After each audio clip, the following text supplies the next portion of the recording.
Sambung balik. Takat ni jelas tak? Suara cikgu jelas tak? Jelas. Okey. Jadi V sama dengan tadi kita nak berbual apa tadi? Kuasa 2 ni bila kita pindah dia jadi apa? Punca. Punca. Jadi kita dapat satu formula . Formula ni dia tak bagi kat kamu besar sebab kita boleh terbit sendiri. Ni formula dia. Jadi kalau berdasarkan formula ni dia ada M kan? M ni apa kamu rasa? Isi Isi yang siapa? elektron. Betul. Jadi M ni isi elektron. E ni tadi apa? Charge elektron kan? Charge elektron. V besar ni V besar ni apa? Beza kupas air yang merentasi anod dan katot ni. Ni BRT. Ni kamu jangan confuse sebab kalau dalam gambar rajah dia akan bagi kamu dua source tau. Satu yang disambung pada katot. Satu yang dilabel sebagai voltan lampau tinggi. Kamu tahu dia voltan lampau tinggi sebab nilai dia besar. Tapi V kat sini voltan lampau tinggi kamu. Jadi V ni voltan lampau tinggi. E ni charge elektron. M ni jisim elektron tu dan V kecil ni apa tadi? Halaju Akhir elektron bila dia dah sampai ke anod. Okey. Yang ni formula dia. Jadi kita boleh buat satu contoh. Dekat bawah ni kita buat contoh kan. Soalan dia gini. Dia satu voltan positif 2500 volt. Jadi yang ni BRT yang disambungkan merentasi anod dan katot sebuah senapang elektron. Hitungkan hal laju elektron yang dipancarkan apabila tiba di anod. Jadi dia bagi kamu semua maklumat dia. Jadi kita masuk je lah dalam formula tu. Formula dia V dengan punca 2 EV over M. Kita nak cek V ya. Jadi kamu percik kalkulator kamu. E kamu 1.6 darab 10 kuasa 19. Negatif 19. Semua ni darab dulu barulah sekali punca. Lepas tu voltan lampau tinggi kamu 2500. Bagi dengan kamu punya betul kan cikgu berapa ni? Betul. M kamu, M elektron kamu 9.1 darab 10 kuasa negatif 31. 9.1 darab 10 kuasa negatif 31. Cuba kamu kira pakai kalkulator kamu berapa kamu dapat jawapan dia? Laju ke tak laju yang ni?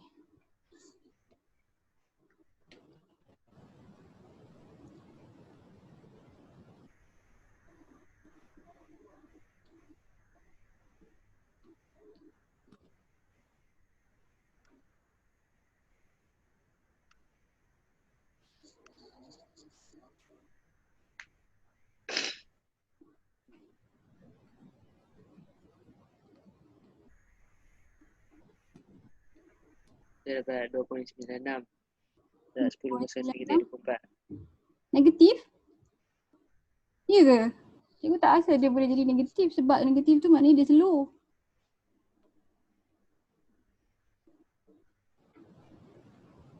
Okay balik.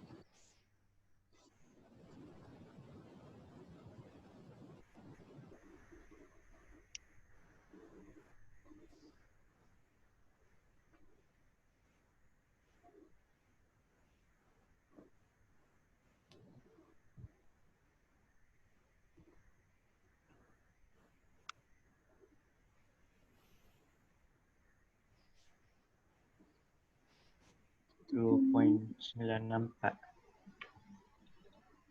2.964 darab 10 kuasa negatif 24. negatif juga? Sekejap. Kita kira. Okay.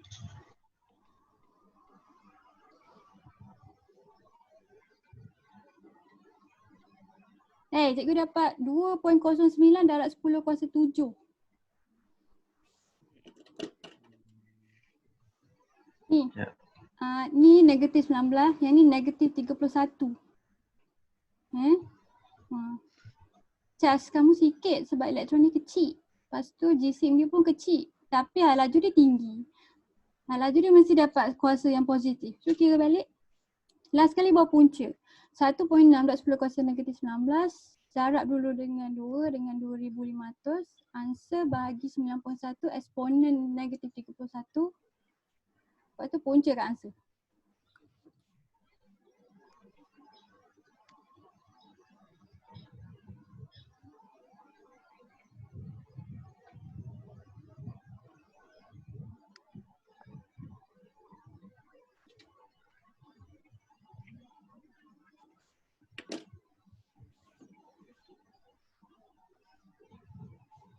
Kalkulator cikgu.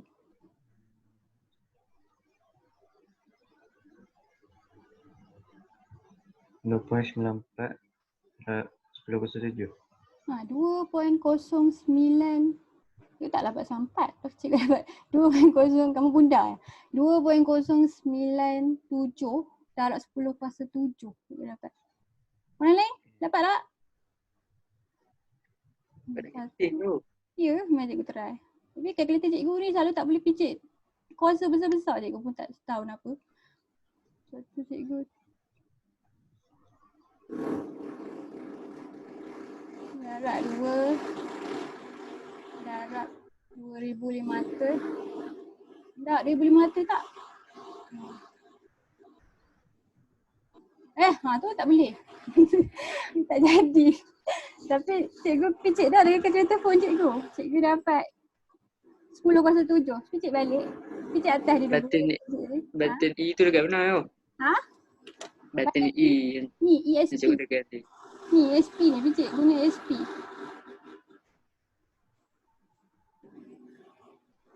Macam ni, kalau kamu picit dia 1.6 eksponen macam tu, negatif 19. Nampak? Kamu pakai butang eksponen ni. Eksponen ni.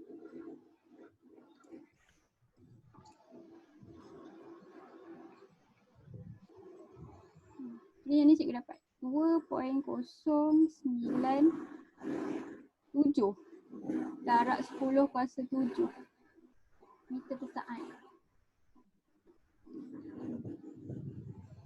Dapat tak? Ada ni? Ada yang kira tak? Ada kira ni. Oh. Dapat. Dia tak form 4 ya. Dia orang kan belajar tajuk kegravitian kan. Semua kena picit benda yang kuasa-kuasa ni. 15 minit nak picit. Boleh? Okay. Jadi yang ni jawapan dia. Kamu kena picitkan kata elok satu. Kamu ingat jawapan hal laju tak logik kalau negatif. Sebab maksudnya hal laju dia terlalu perlahan. Hal laju yang negatif tu 0.01. Logik ke? Jadi hal laju ni mesti dapat jawapan yang kuasa dia positif. Okay, jadi laju ni 2 darab 10 kuasa 7 kan? Okay. Jadi yang ni cara nak kira. Kalau dia suruh kira hal laju satu elektron tu. Jadi balik pada senapan elektron kita tu. Okay. Satu lagi term yang cikgu nak kamu tahu. Kita punya sinar katot. Jadi anode kamu tadi, tugas dia apa cikgu kata? Untuk pecutkan kamu punya elektron tu daripada katot pergi kepada anode lah kan? Tapi dia bukan saja pecutkan elektron tu, dia ada dua function. Dia fokuskan elektron yang melalui dia. Jadi elektron ni ada benda dia boleh tembus, ada yang dia tak boleh tembus tau. Jadi kamu tahu ke radiasi, kalau kata kita cakap pasal radiation ni kan, apa yang kalau ada nuclear bomb tu yang kita keluar radiasi kan. Jadi salah satu radiasi tu menghasilkan zarah beta. Zarah beta ni terdiri daripada elektron yang hal laju yang tinggi lah. Jadi elektron hal laju tinggi ni dia boleh tembus kulit kamu. Tapi dia tak boleh tembus logam. Faham tak? Jadi dia dihalangi oleh logam. Jadi anode kamu ni dia buat daripada satu silinder dengan logam, silinder logam yang ada lubang yang halus. Jadi bila kamu elektron lalu kat dia, dia akan difokuskan. Jadi pada kalau kamu tengok gambar asal dia, anode kamu ni ada dua. Jadi dalam gambar dia akan suruh kamu label. Okay, jadi kita ada dua anode. Satu tu tujuan dia untuk memecutkan kamu punya elektron tu. Satu tu tujuan dia untuk memfokuskan.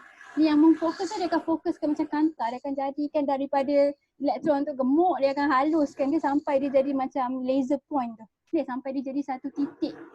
Bila dia keluar kat skrin dia jadi satu titik, dia bukan tersebar. Jadi bila kamu punya elektron tu dia dah jadi dalam bentuk satu alur tu, kita panggil dia sebagai sinar katot. Sebab tu kamu punya osiloskop tu kita panggil dia sebagai osiloskop sinar katot. Sebab dia menghasilkan sinar yang datang daripada katot. Ini nama dia sinar katot. Jadi sinar katot ni kalau ditanya kamu takrif dia adalah suatu pancaran elektron berhal laju tinggi yang halus. Jadi kamu kena spesifikkan yang bahawa hal laju dia tinggi dan kamu kena spesifikkan yang dia ni halus sebab dia dah difokuskan oleh anode tu. Jadi senapan elektron tu dia menghasilkan satu alur elektron berhalaju tinggi yang dinamakan sebagai sinar katot. Ni yang ni cikgu ambil daripada buku teks sebab cikgu tengok comel. Dia kalau dalam buku teks dia kata aktiviti dia suruh pelajar melakonkan. Boleh berlakon. Okay, jadi kamu berlakon diri kamu adalah sebagai elektron lah. Jadi 1, 2, 3, 4, 5, 6. Nampak apa yang berlaku kat elektron tu. Start daripada filamen tu dipanaskan sampai kat ujung ni, kita letak dia satu screen PandaFlow. Jadi yang ni perspektif elektron. Sebab tu ayat dia gini. Di keadaan di dalam filamen sangat panas, tenaga haba ini menyebabkan saya keluar daripada filamen. Anod positif menolong saya menjauhi katot yang panas. Lihat ramai rakan saya mengikuti saya. Dia cakap pasal elektron kita yang bergerakan kan.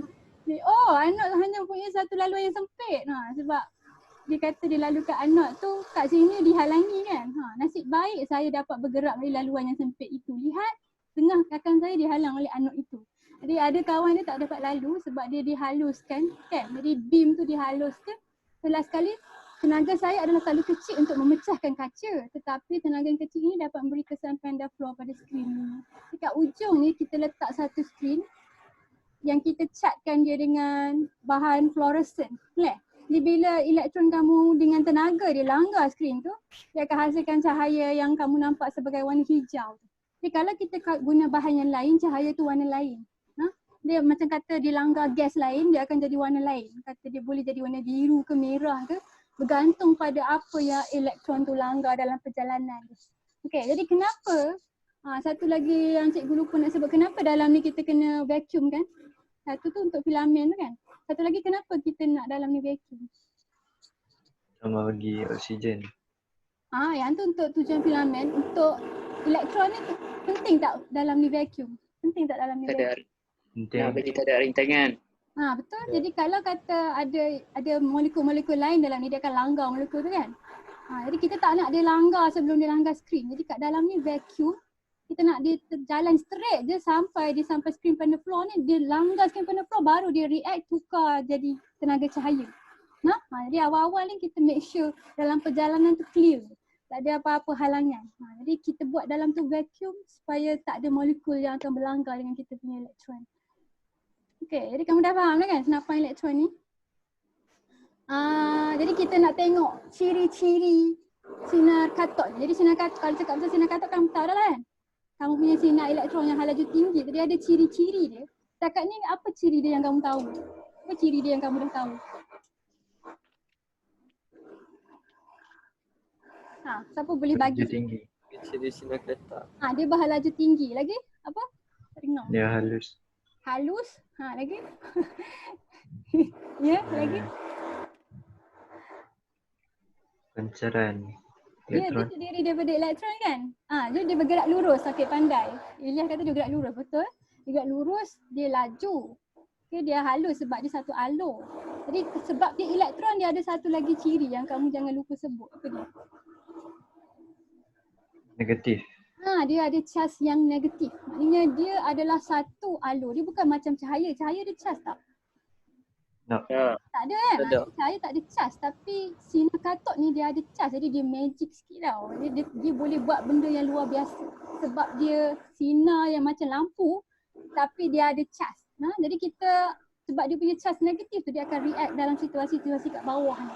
Jadi first kita akan tengok satu eksperimen yang kita akan buat satu radar. Radar ni radar senapan elektron kamu lah, tapi kat depan dia letak satu palang matis.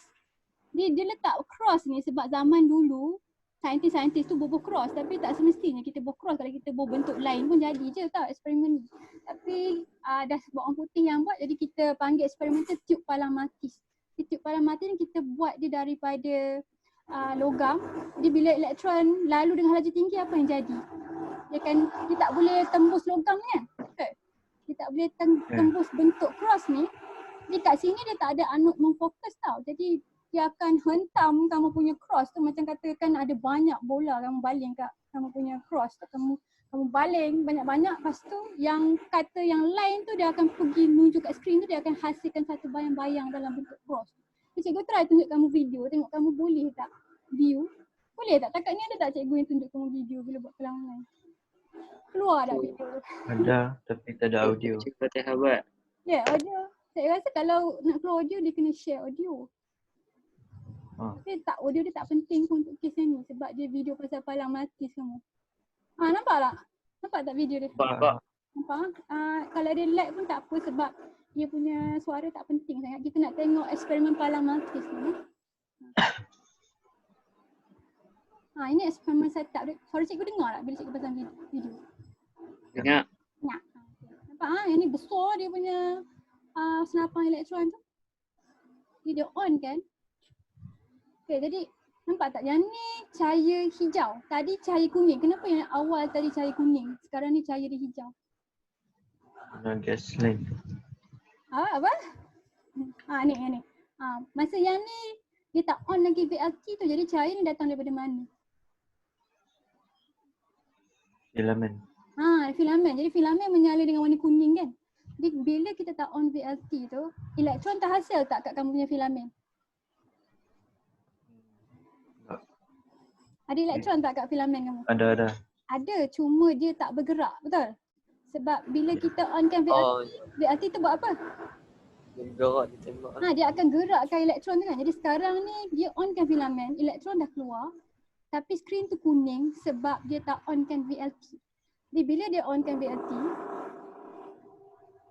yang ni dia tengah onkan VLT ni, voltage lampau tinggi dia. Kamu nampak bayang-bayang hijau. Jadi hijau ni sebab elektron tu dah hentam skrin tu lah. Sini skrin lah, kita kira tempat dia cat putih ni kan. Jadi kita dapat bayang-bayang hijau. Jadi bukan Maltese tu yang hijau, sini elektron tak boleh tembus. Jadi sini tak ada elektron. Okay, yang sini, yang belakang ni yang kamu punya elektron ni penuh kat belakang ni. Jadi yang ni magic sebab dia bukan macam cahaya biasa. Jadi bila kita dekatkan satu magnet pada dia, ni nampak magnet kutub utara selatan. Nampak tak apa jadi kat gambar ni? Kamu boleh tak buat ni dengan bayang-bayang biasa? Tak boleh kan? Jadi yang ni magic kamu sinar katot ni lah, sebab tu kita boleh dapat skrin yang bergerak. Kita boleh gerak ni.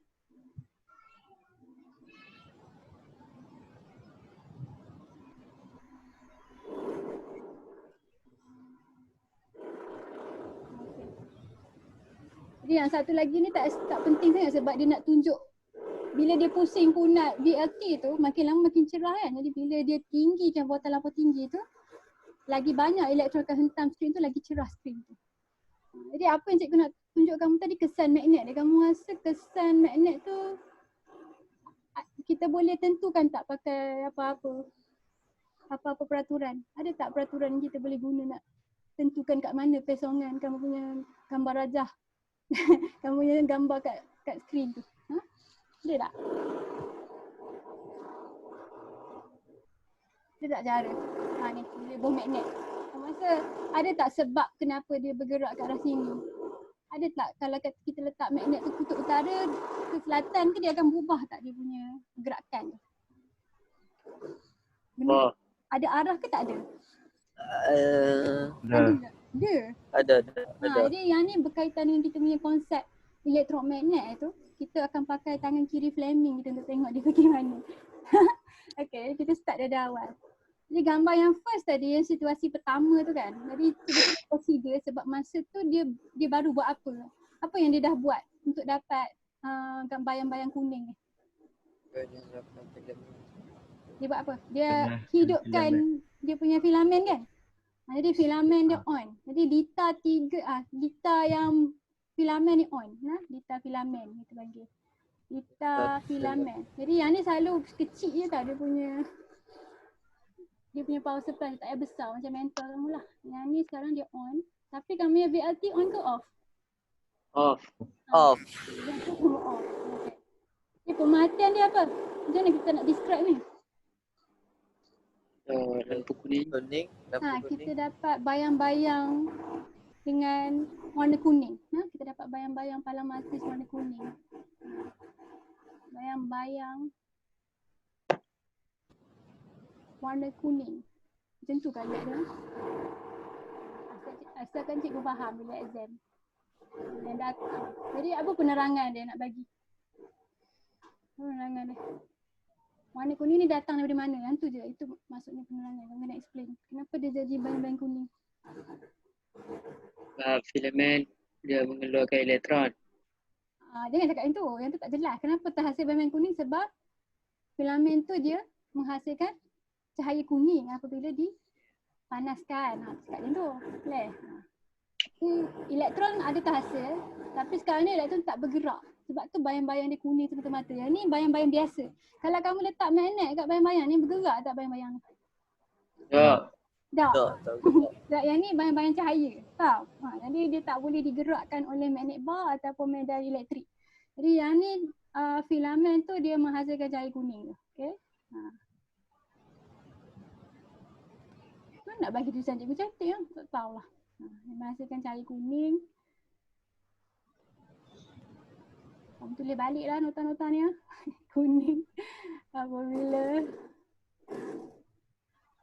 dipanaskan, dihidupkan.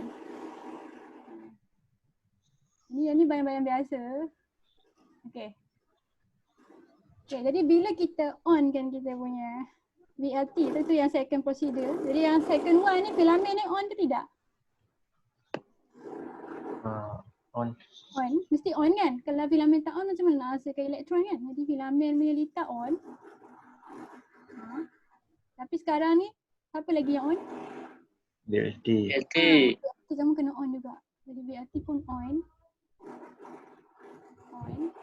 Okay, jadi bila dua-dua on, elektron dipecutkan oleh anod. Lepas tu dia menghentam palang matis kamu menghasilkan bayang-bayang hijau. Dekat sini kamu punya pemerhatian apa? Bayang-bayang hijau. Bayang-bayang hijau terbentuk. Bayang. Nanti cikgu tengok dalam nota. Bayang-bayang hijau.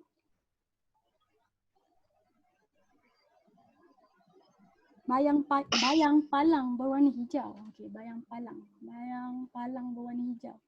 Bila kita kata bayang palang, bukan palang tu hijau lah background dia. Berwarna hijau.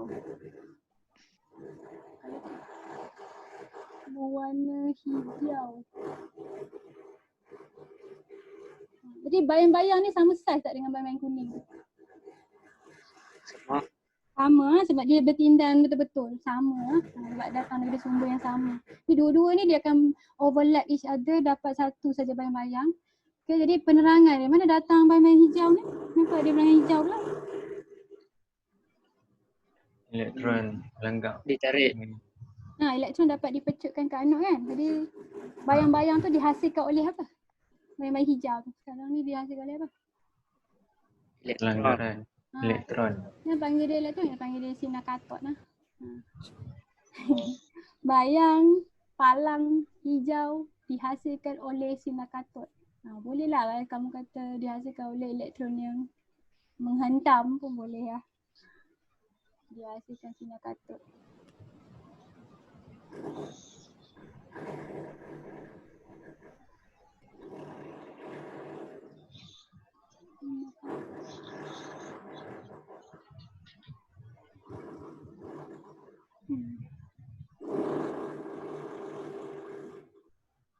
Okay.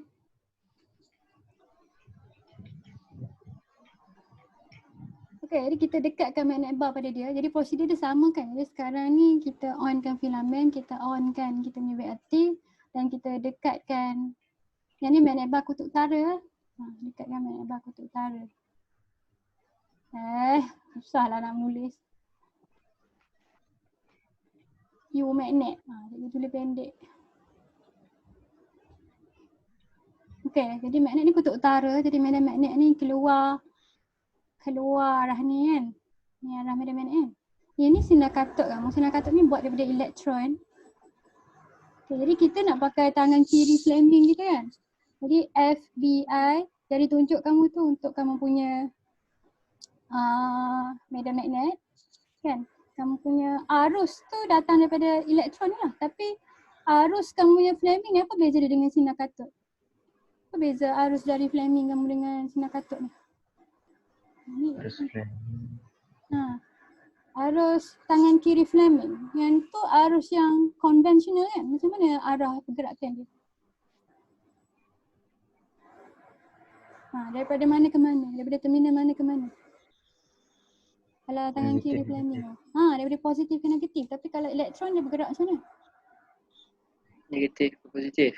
Negatif ke positif. Jari arus kamu kena songsangkan dia. Jadi kalau kata sekarang ni, nak tengok. Nampak ke muka cikgu sekarang tak kan?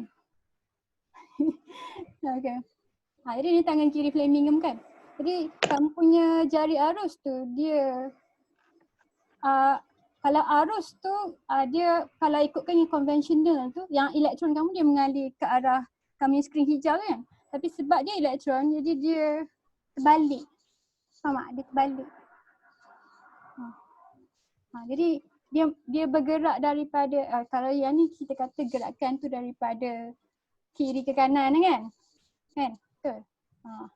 Jadi sebab kamu punya tangan kiri Fleming ni dia konvensional punya arus, jadi kamu kena songsangkan direction dia kena yang ni positif ke negatif kan? Jadi kamu kena pusingkan supaya dia gerak negatif ke positif. Jadi bila kamu pusingkan, lepas tu kamu laraskan tu, kamu tengok kamu punya jari F tu untuk tentukan kamu punya palamatis tu dia terpesong arah mana. Dia akan ikut jari kamu. Betul tak untuk gambar rajah ini ya? Betul. Tangan kiri FBI. Jadi gambar kamu ni kamu nampak dia terpesong arah mana? Asalnya dia duduk tengah-tengah kan. Jadi gambar bawah ni kamu tengok dia secara umum dia terpesong kat arah mana gambar. Mendekati magnet.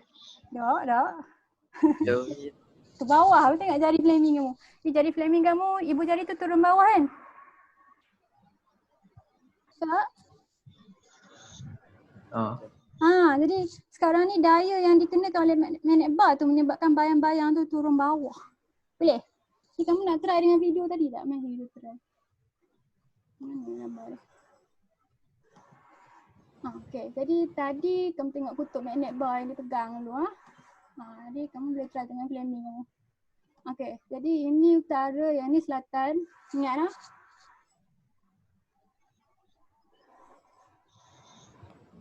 Okay, jadi yang ni dia punya utara ke selatan kan, dia punya medan magnet tu bergerak daripada kiri ke kanan.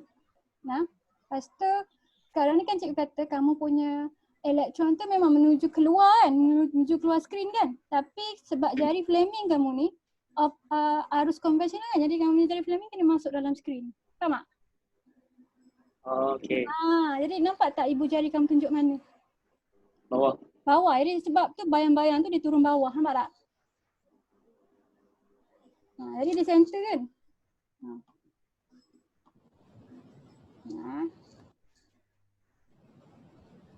Okay. Jadi bayang-bayang tu tertolak ke bawah. Jadi kalau dia buat sengit-sengit tu susah lah kan? Jadi sama macam gambar tadi tu. Jadi kita pakai tangan kiri Fleming kita. Jadi ibu jari tu tunjuk mana yang tu direction kamu punya bayang-bayang tu akan pergi. Siapa tak dapat lagi? Dapat dah? Okay. Jadi untuk kes yang ni pun sama. Jadi bayang-bayang tu apa pemakaian dia? Bayang-bayang hijau? Bayang-bayang palang? Gerak ke bawah. Terpesong Bergerak ke bawah. Terpesong ke bawah. Bayang hijau terpesong ke bawah. Bayang hijau.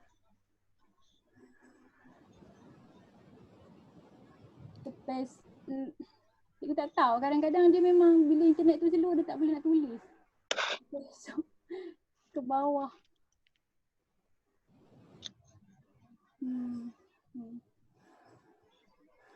Kalau cikgu type laju sikit kot. Ya. Jadi kenapa dia terpesong ke bawah? Kita pakai kita punya tangan kiri Fleming Caranya. Tadi kamu punya sinar katot tu dipesongkan oleh medan magnet kan? Itu penerangan ya. Sinar katot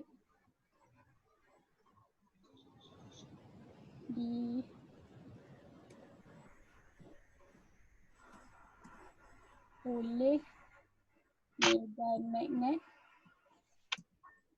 Lepas tu kita boleh pakai tangan kiri Fleming tu kan? Gunakan tangan kiri Fleming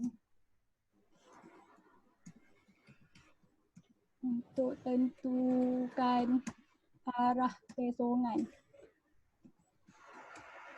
Okay, jadi kamu kena ingat arah arus arah saya nak panggil sinar katot tu dia terbalik dengan arus konvensional. Sinar katot bertentangan dengan arus konvensional. Ha. Okay. Jadi sinar kathod dipesongkan oleh medan magnet. Jadi maknanya elektron kamu tu kita boleh kontrol dia dengan medan magnet. Jadi yang ni 1G. Elektron kamu boleh juga dikontrolkan dengan apa dia buat ni. Yang ni macam eksperimen Edison kamu tadi kan. Jadi nampak tak kamu punya bayang mati dia menuju ke arah mana? Ke atas. Jadi dia pasangkan kat sini, nampak tak ni anode. Jadi dia pasangkan pelat logam dengan charge yang positif ke atas kamu punya bayang-bayang palang magnetis tu kan. Jadi bila yang ni positif, kamu punya elektron dia akan tertarik ke arah pelat ni kan. Jadi bayang-bayang tu terpesong ke atas. Jadi dia bergerak ke arah pelat positif tu. Jadi kat sini kita mendekatkan ni nak tulis balik kan. Mendekatkan pelat logam terminal positif. Nak pukul 12 lah. Tadi kelas kita start pukul berapa? 10:30. 10:30 kan? 10:30, 1 jam setengah jadi pukul berapa? 12. Jadi kita stop pukul 12 lah. Ada benda bawah ni kita sambung next kelas. Mendekatkan pelat logam terminal positif. Okay. Jadi apa pematang dia, kamu punya bayang hijau terpesong ke? Tertarik ke atas. Ni terpesong ke tertarik? Tertarik boleh kan? Jadi bayang tak nak type lah, bayang hijau terpesong. Sama lah, ini maknanya sama macam kat atas ni. Ke atas. Ataupun tertarik ke atas. Di video ni yang kena fokus lah sebab cikgu tak type semua benda. Okay, jadi apa penerangan dia? Kenapa dia terpesong ke atas? Pelat positif. Sinar satu tertarik kepada pelat yang berterminal positif. Berterminal positif. Nak type pun tak laju. Okay, jadi sinar kathod tertarik pada pelat berterminal positif. Yang ni tak payah pakai tangan apa-apa lah. Kamu tahu negatif tertarik pada positif. Jadi kalau dia bawa pelat negatif kat situ apa jadi? Menjauhi. Dia akan ke bawah. Dia akan menjauhi kamu punya pelat tu. Senang kan? Jadi bila kita dah tahu tu, kita boleh lengkapkan dua gambar ni. Jadi yang ni kena pakai flaming kamu lagi. Alright. Jadi dia kata lukiskan kedudukan bayang palang magnetis apabila dua magnet di dekat seperti berikut. Okay, jadi yang ni north to south, yang ni south to north. Okay, jadi bayang-bayang ni kamu kena predict lah dia, kamu lukis je dia ke atas ke bawah ke kiri ke kanan. Okay, untuk gambar yang first ni macam mana. Jadi kamu anggap kamu punya alur elektron tu menuju masuk dalam skrin lah kan. Betul tak? Kamu menuju ke arah kamu, tapi kamu yang jari flaming tu tetap masuk dalam skrin kan. Ni kamu anggap yang tu. Ni yang first one ni, dia ke bawah ke atas? Bawah. Ke bawah kan? Okay, ni macam tadi kan. Ni kamu lukis bayang-bayang dia kat bawah ni sengit. Dah. Macam tu. Okay. Jadi dia yang gerak ke bawah. Ini daya yang tindak ada dia. Okay, yang ni terbalik lah, betul? Tak adjust tadi kita. Okay, jadi yang untuk second picture ni arusnya masuk dalam. Lepas tu north to south kan. Jadi yang ni medan magnet dia sini kan. Jadi yang ni daya dia pindah ke atas kan. Ya. Jadi bayang palang mati kamu tu terpesong ke atas. Gitu. Alright. Jadi senang saja. Maknanya boleh ke jadi kiri ke kanan lah kalau kita buang magnet ni kat depan dia. Boleh dia pesong ke kiri ke kanan. Okay. Kamu faham dah? Jadi yang ni ada satu lagi. Kita nak habiskan ciri-ciri sinar kathodnya. Lepas tu ada next kelas baru kita boleh masuk OSK. Tak done. Kan cikgu kata ada 3 kali kelas kan untuk ajar ni kan. Okay. Jadi yang ni satu lagi eksperimen. Jadi dalam tube ni, kalau tidak kita tak nampakkan elektron tu kan. Tapi dalam ni diisi dengan gas yang menyebabkan elektron kamu tu menghasilkan cahaya biru. Nampak tak? Yang ni dia punya cahaya dia biru. Jadi ini macam tadi. Dia nampak tak? Yang ni pelat logam kamu. Dia sambungkan satu terminal positif, satu terminal negatif. Jadi kita panggil dia sebagai tube pesongan lah. Jadi kita nak tengok alur elektron tu, senang je. Jadi elektron tu akan keluar daripada filament tu. Jadi kalau kata bawah ni positif, dia akan tertarik pada plug positif kan. Jadi dia akan dipesongkan ke arah plug positif. Dia pesongan dia tu dia pesong slow-slow. Ya, cikgu rasa kalau lagi kuat dia punya BLT tu lagi cepatlah dia pesong lah. Okey. Lepas tu kita lengkapkan gambar kat bawah ni. Faham kan? Faham kan apa berlaku? Faham tak? Nak kena cerita lagi tak? Faham kot. Faham? Ni macam graf kan. Dia bubuh macam ni juga. Macam ni juga. Cuma dia bubuh yang ni melintang kat dalam ni. Boleh? Lepas tu dia sambungkan terminal positif negatif pada dia. Ni kamu kena ingat elektron tu dia bercharge negatif, sinar katot tu negatif. Dia tarik pada charge positif. Dia selalu lukiskan arah pesongan sinar katot. Ilas terkeluar. Okay. Jadi kalau yang first one ni dia tak on kan mana-mana terminal. Jadi macam mana pergerakan sinar katot tu? Straight. Straight je sebab macam Adeline kata kan dia bergerak lurus. Okay. Macam tu lah. Tak payah buat arrow. Okay, yang second one ni? Kat atas. Dia Gerak ke atas. dia start daripada middle sebab dia datang daripada tengah macam ni. Okay, jadi kita akan pesongkan dia ke arah. Jadi kalau kata exam, ini lukisan lah dia akan suruh kamu lukis. Jadi dia taklah spesifik sangat macam lengkung kamu tu cantik ke tidak. Asalkan kamu lengkungkan dia pada plug yang betul. Okay, ni gambar dia macam ni. Okay, jadi kita last kali kita lengkapkan ni. Kesimpulan dia, apakah ciri-ciri sinar katot kamu? Ada 6. Termasuk yang kamu dah sebut kat cikgu sebelum ni. Apa dia? Lurus. Dia bergerak lurus. Lagi? Halus. Ni nak type ke nak tu? Berhalaju tinggi. Bergerak lurus. Halaju tinggi. Lurus, berhalaju tinggi. Cikgu rasa yang tu sekali ke? Kita buat yang utama dulu. Bergerak lurus. Boleh ke berhalaju tinggi? Boleh lah. Mempunyai tenaga kinetik dan momentum dia kata. Yang tu sama. Nak kata dia ada halaju yang tinggi tu, kita kata dia ada tenaga kinetik. Tenaga kinetik dan momentum. Apa lagi? Bercharge negatif. Okay, bercharge negatif dulu. Okay, lagi 456. Okay, apa lagi yang kita Halus. Okay, yang ni daripada eksperimen Palamatis tu, apa dia? Apa ciri dia? Ya, tak boleh tembus logam. Dia apa? Dia tak boleh tembus logam.